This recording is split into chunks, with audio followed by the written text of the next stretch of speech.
ওম তৎসৎ, ওম তৎসৎ, ওম তৎসৎ। শ্রীমন ব্যাসদেব সম্যপ্রাস আশ্রমে বসে মহাভারত রচনা করলেন।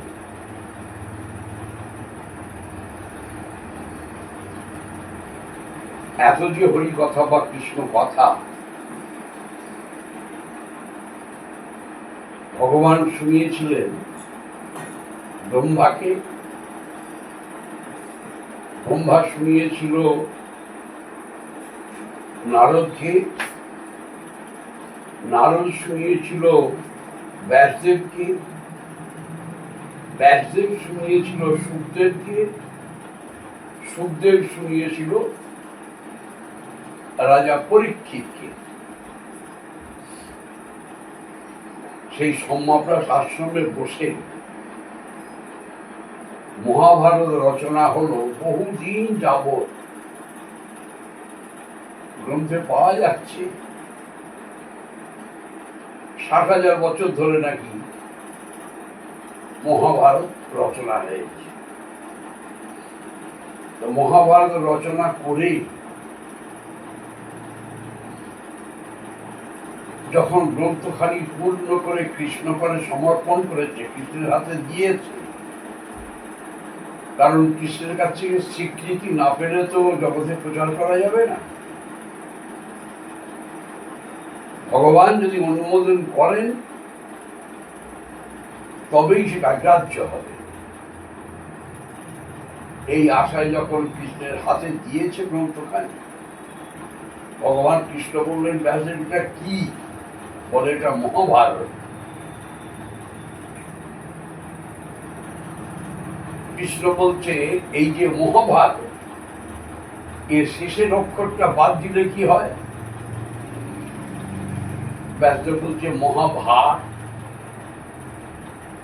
ভগবান কৃষ্ণ বললেন তুমি যে গ্রন্থখানা রচনা করেছ এ তো মহাভার যুক্তই হয়েছে, কারণ পুরো গ্রন্থটা তুমি যুদ্ধ নিয়ে কাটিয়েছ, কৃষ্ণ ভক্তি করে। ব্যাসদেব তখন বলছে প্রভু তা যদি হয় তাহলে গ্রন্থ আমি সমুদ্রের জলে ভাসিয়ে দিই, কারণ কিছু মূল্যহীন। ভগবান কৃষ্ণ বলুন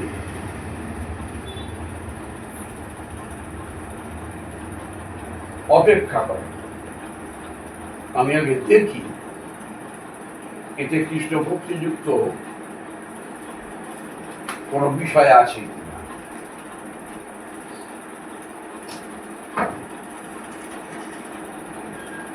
এবার শ্রীমন ব্যাসদেব কৃষ্ণকে যখন গ্রন্থখানি দিয়েছে, কৃষ্ণ দেখে দেখে দেখে দেখে দেখলো কি শান্তি পর্বে একটা উপাখ্যান আছে যেটা কিছুটা কৃষ্ণ ভক্তিযুক্ত। সেই কাহিনীটি দেখি ভগবান কৃষ্ণ বললেন ব্যাসদেব না, এই গ্রন্থ তুমি সমুদ্রে ভাসিয়ে দিও না, বৈষ্ণব সমাজে সমর্পিত হবে, তবে তুমি এর পর কৃষ্ণ ভক্তিযুক্ত গ্রন্থ রচনায় মনোনিবেশ করো।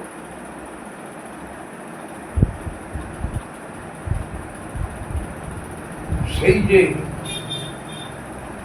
মহাভারতের কৃষ্ণ ভক্তিযুক্ত কাহিনীটি, সেইটাই হবে আলোচ্য বিষয়। ভাগবত কিন্তু মহাভারত রচনার পর, তার আগে মহাভারত রচনা হয়ে গেছে, তারপর ভাগবত রচনা। সেই যে মহাভারতের কাহিনীটি, সেইটা নিয়ে আজ একটু আলোচনা হোক।